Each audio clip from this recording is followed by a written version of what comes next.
ఉంది తను 100% కప్పటి నాటకం ఒక డ్రామా ప్లే చేస్తుంది. డ్రామా క్వీన్ తను చెప్తున్నా.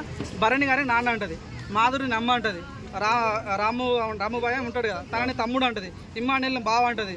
సో ఈ మధ్య కళ్యాణ్ కూడా లవర్ బాయ్ అంటుంది.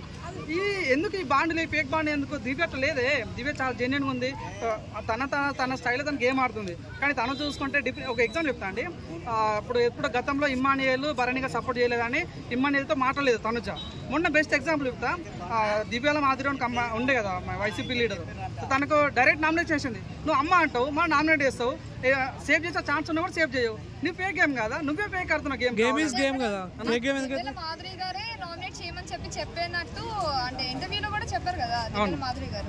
నువ్వు ప్రజలకు నువ్వు ఏం చెప్పావు? మా ఇద్దరి మంది మంచి బాండ్ ఉంది అన్నావు. సో అట్లా బాండ్ ఉన్న వ్యక్తులు ఎందుకు ఖరాబ్ చేసుకుంటావు? భరణి గారిని నిన్న నువ్వే నామినేట్ చేసినావు. అంతకుముందు నీకు బాగా ఫేవర్ ఉన్న వ్యక్తి ఇమ్మానియల్, ఆయన నువ్వే నామినేట్ చేసినావు. సో మాధురి గారు ఎలిమెంట్ అవ్వడానికి కూడా నువ్వే కారణం. సో నువ్వు అన్నాను కదా, నువ్వు ఫేక్ ఆడుతున్నావు తప్ప కానీ మిగతా వాళ్ళు ఫేక్ ఆగానే నాకు కనిపించట్లేదు వాస్తవంగా. భరణి గారు ముందు ఎలా అంటే గేమ్ ఆడేవారు, ఇప్పుడు కూడా సేఫ్ గేమ్ ఆడుతున్నట్టు అనిపిస్తుందా లేదా? అవును, వాస్తవం అదంటే.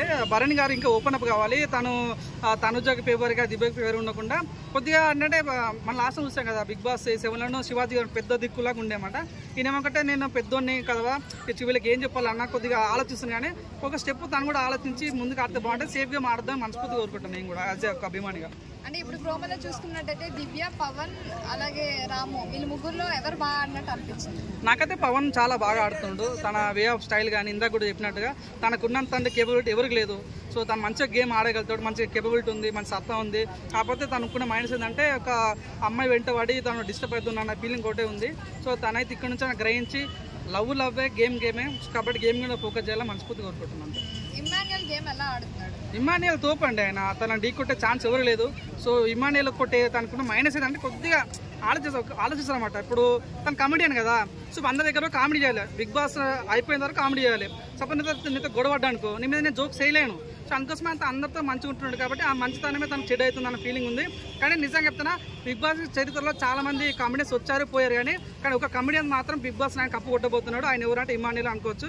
ఎందుకంటే తన గేమ్ ఆడుతాడు, నవ్విస్తాడు, ఏడ్పిస్తాడు, గేమ్ స్ట్రాటజీ చాలా బాగుంటుంది, అందరితో క్లోజ్ ఉంటాడు. ప్రతి ఒక్క మీరు చూసుకోండి, కామన్ మ్యాన్స్ కూడా మొన్న ఏదో ఓటింగ్ వేస్తే 92% ఓటింగ్ వచ్చింది తనకి. సో తను ఇంకా నామినేషన్ ఒకసారి రాలేదు. ఒక్కసారి నామినేషన్కి వస్తే ఇమ్మానియల్ అంటే ఏంది, ఇమ్మానియల్ ఫ్యాన్స్ పవర్ ఏంది ఒకసారి చూపిస్తాం. ఆయన ఒకసారి నామినేషన్కి వస్తే మీరు చూస్తారా మీ 100% తనకున్న ఫాలోయింగ్ ఏందని, తను ఎలిమెంట్ అవుతారా లేకుంటే మీ పిఆర్ తన ఎలిమెంట్ అవుతారా చూద్దాం. ఇప్పుడు ఎందుకులే కానీ అంటే మీకు ఎవరు తనుజ గేమ్ ఎలా అనిపిస్తుంది? ఫేక్ అనిపిస్తుందా మీకు? అర్థం కాదు. తనుజ గేమ్ ఎలా అనిపిస్తుంది? ఫేక్ చెప్తే అంతే. తనుజ 100% కప్పటి నాటకం ఒక డ్రామా ప్లే చేస్తుంది. డ్రామా క్వీన్ తను.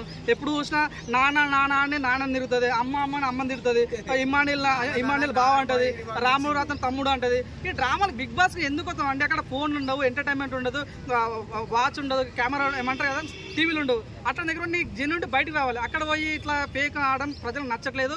ఒకప్పుడు పల్లె ప్రశాంత్ అని ఒక వ్యక్తి ఉండే, సేమ్ ఇదే డ్రామా సెంటిమెంట్ క్రియేట్ చేశాడు.